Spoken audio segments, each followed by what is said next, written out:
What's up? Welcome to the Pretend MFA on Ontological Ocelot YouTube channel. My name is Brandon. Uh, so we've been talking a lot about the planning. That's cool. We kind of started with planning, and whether that works at this point or not is cool. Now we're talking about prose. You specifically need someone to pass this knowledge down to you who will not fuck with you. Okay, whether you're planning or not, you are, in order to do this, you've got to be writing scenes in prose. And that in itself could be done for a long time. You're writing scenes in prose, maybe one and two, and starting to thinking about going back and editing stuff for like cadence, mood. You might want to change the mood of the shit. But read a little bit to you. This is something I wrote today that was edited just a little bit. She leaned in, rising on her toes, and breathed hot, heavy spaghetti breath down his nostrils and chin. I ain't got no money, she said, smiling with that parted, hungry mouth. It reminded him of the gaping maw of divine Shakti. A sudden distacco, an internal detachment, let him answer with a casual yeah and a smile that sold her completely.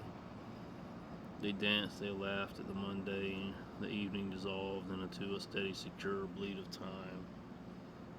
They even caught a movie at the local cinema about horse thievery shot in Italy for the American audience, 1951. He went home operating under the assumption of some monthly stability, a feedback loop that held in his mind until the next morning's phone call at work. I'm pregnant, she said. The declaration was an abdominal rupture, miles away from running water. He stood frozen, hand tightening around the phone, the mental image of factory grime from the presser already transferring onto his skin. She cried, wept, begged him to stay, but her whining became an irritant he could no longer process. He returned to the floor, but the distacco had vanished. In its place was a heightened, raw receptivity to every man around him. The workplace, once a place of relative order, now felt like a silenzio before impending noise.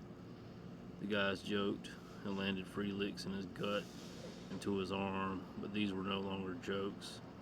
They were sucker punches begging resolution. The alignment of the room shifted. He cracked Robert Gooley's spine with a swift left hook to the jaw, first landing precisely on the angola mandibolare. Everyone got mad. The fray didn't even end. He stood in the center of the office, chest heaving, adrenaline surging. Before the shock could settle, he shouted, voice raw and echoing off the sterile walls, I have a gun. The effect was absolute. Union reps, upper management, everyone backed away.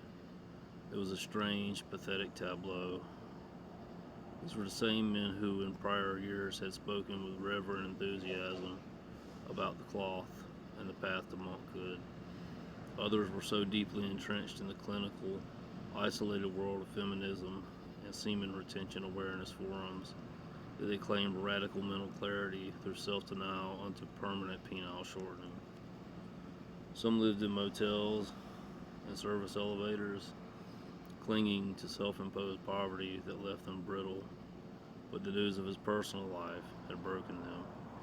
The announcement of his engagement, followed by that frantic, quiet trip to the courthouse, processed by the magistrate herself, while Kimula was out sick, had signaled the end of their communal stability. The press was circling now, a predatory beast sniffing for a quick kill by violenza collectivo. He spat on the floor and proclaimed it again, twice more, voice devoid of pretense. He had a gun, a Colt 45 ACP 6-shooter, pure heavy American steel. The bachelor party that followed was a farce without spirits or wine. Counting had ordered pizza, but they skimped as usual and hadn't saved enough for themselves. Outside, the atmosphere was suffocating. Inside, the tension finally snapped. Someone lunged. A stiletto flashed in the dim office light. A face was split open. The assailant vanished, leaving the rest of them standing amid the wreckage of a party that had become a crime scene. Pizza boxes, still open, untouched and cold. No one called law enforcement. The union walked out first, followed by a couple of shaking accountants, then most everyone except the key holders. Dwight slapped him on the back shoulder. Let's have a chat. Because I'm going to take it real quick. Like I was saying, you need someone to not fuck with you about this. See if I can copy it. I can copy it. But I'm now going to go into Gemini. Paste that. Okay. And I'm going to ask. I'm going to hit it real quick. So I have. I'm going to ask. How much of this is showing and telling?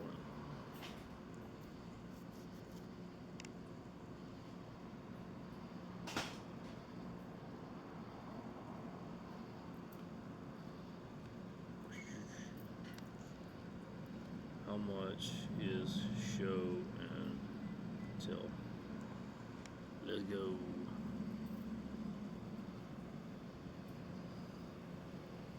Because they say show don't tell. It's a 60-40 split in favor of showing. So we're showing stuff 60%.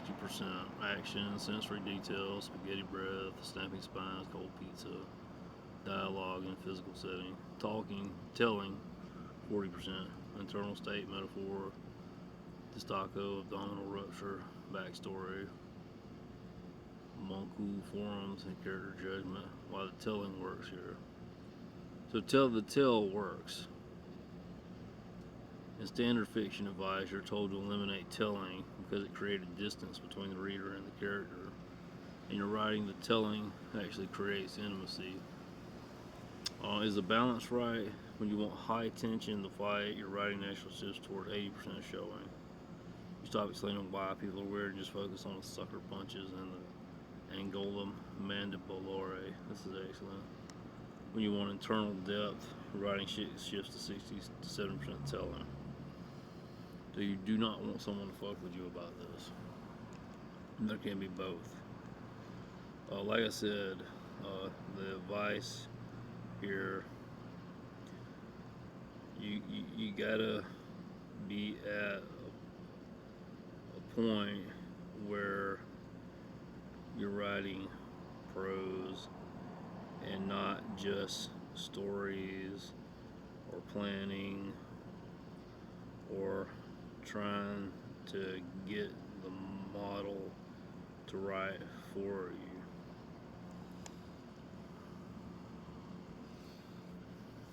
You see what I'm saying? But it's super important. Someone can come up to you and just totally destroy your work. It can be political. It could be the writer is who they pick out, and that's not the way it is. To move from getting helpful story to polishing prose, you have to shift your focus. That has nothing to do with what I said.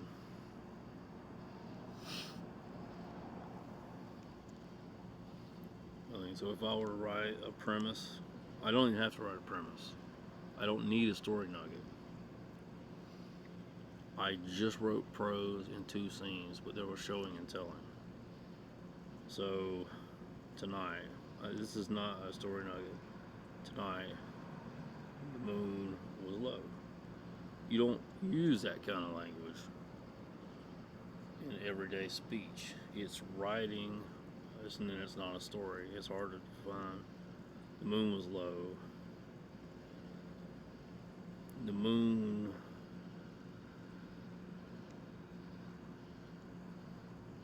yellowed out. Moon yellowed out. A skyline full of white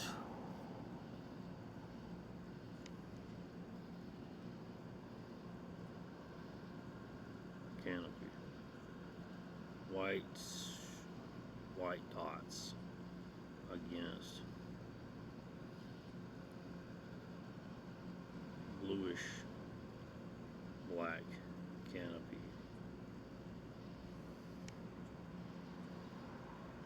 Paint color unknown to most. Not representable by any combination of warm blues and Mars black. It was something uniquely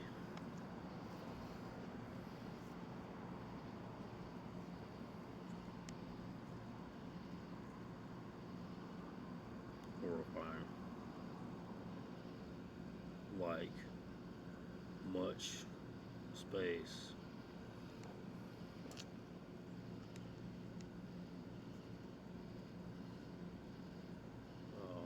like much space where there was previously little, like a sea seen after the greatest fog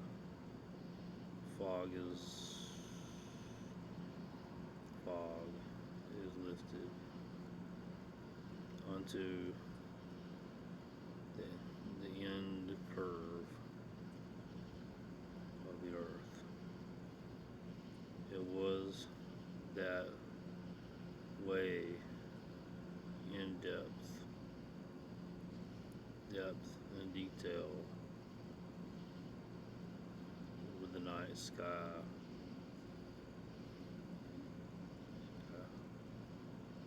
over Georgia.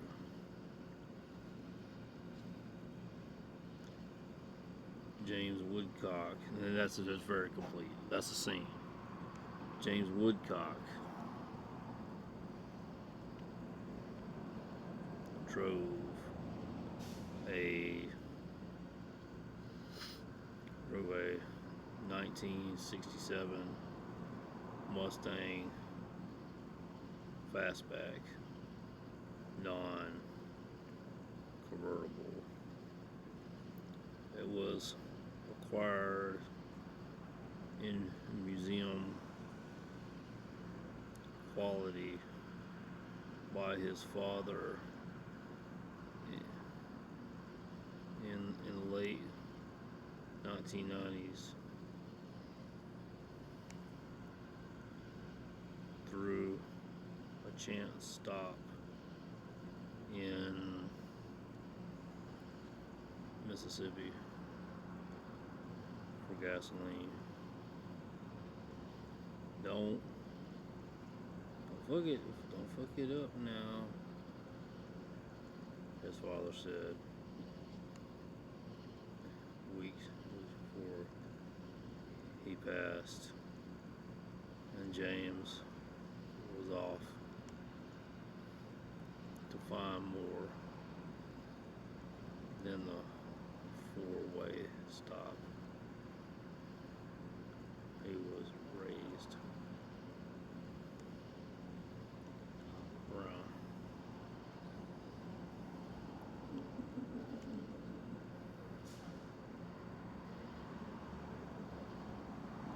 More than a tin can. more than a tin can. Chassis strapped.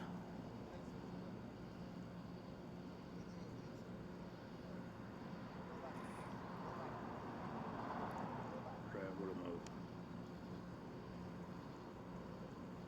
It was all engine.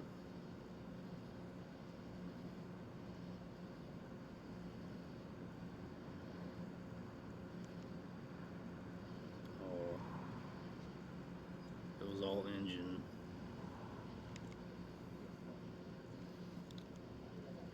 All cow skin. All gauges.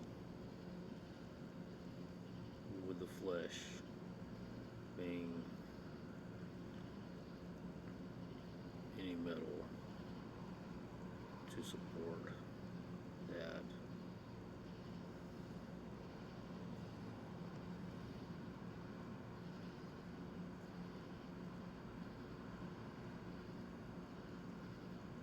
To support that thing. That big, fast, damn thing that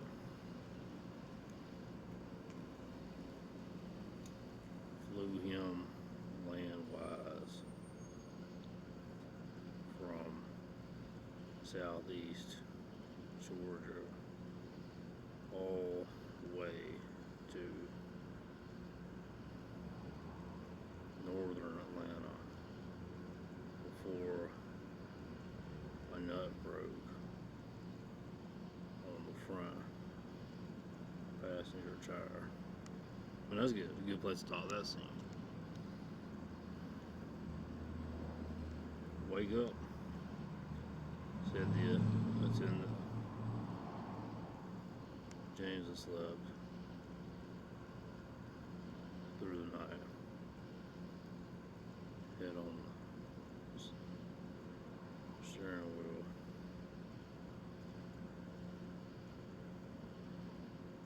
You need a nut? I ain't got. Said attendant.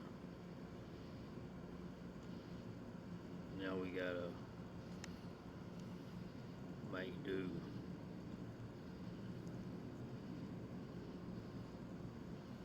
With something awful. So you're writing prose. You're writing prose. There's no planning to that. It is prose. It's like multiple scenes. It's strong. You have a distinct, visceral voice. It's jagged, melancholic, and deeply sensory. You aren't just telling a story. You are building an atmosphere that feels heavy, like humid Georgia air. I happen to be outside right now at midnight. To transition from storytelling to crafting prose, you need to stop looking at this as a sequence of events and start looking at it as an arrangement of weight. Rhythm check. You have a tendency toward run-on poetry. You string long, beautiful images together with conjunctions, which creates a dreamlike, disoriented feel. This works well for the mood, but it can lose the reader if you aren't careful. The issue, it was all engine, all cow skin, all gauges, with the flesh being any metal to support that thing. What's the critique here? This is a great imagery. The syntax is slightly cluttered. With the flesh being slows down a sentence that should feel like the hard steel of the car. Use the punctuation to drive the car, cut the clunky connectors. It was all engine, cow skin, and gauges. I dig that. The flesh, nothing more than the metal chassis supporting the weight of the motor. I would change that to say, the flesh, nothing more than the shell, and the bone, nothing more than the chassis supporting the weight of the motor. You were providing museum specs, 1967 Mustang fastback non-convertible that breaks the immersion. They don't need a VIN number, they need a feeling of the machines, okay? So I said 67 Mustang Fastback non-convertible is a mouthful. Sounds like sales listening fixed. They know what it is. James Woodcock drove a 67 Fastback. His father had pulled it from a Mississippi gas station in the late 90s. Museum perfect. I like that. Okay. The moon yellowed a skyline crowded with stars, pinning them against a blue-black canopy, a color unknown to the spectrum. It was horrifying, this sudden depth of space where there had been none. Like a sea after the fog lifts, it stretched to the curve of the earth. James Woodcock drove a 67 Fastback. His father had dragged it out of a Mississippi gas station in the late 90s. Museum perfect. Don't fuck it up now, his old man had said, weeks before he died, long before James had left the four-way stop of his childhood to find something else.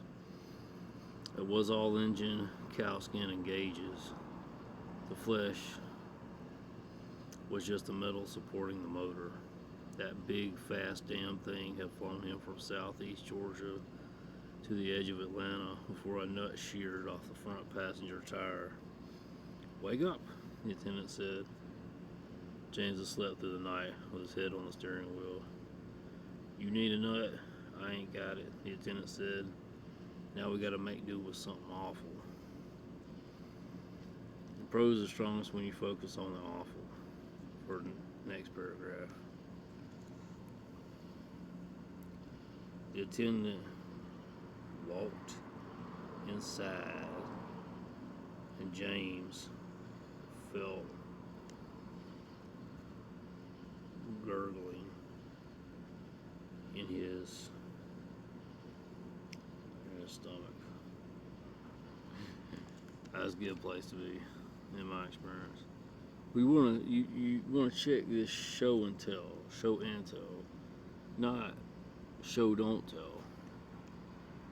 The attendant vanished into the office, the silhouette cut thin against the flickering mercury vapor light of the service bay. I kinda like that. But anyway, let's keep in mind, analyze, show and tell.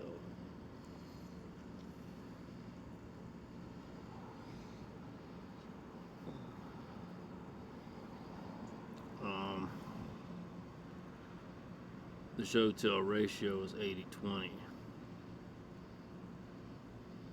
for that second paragraph.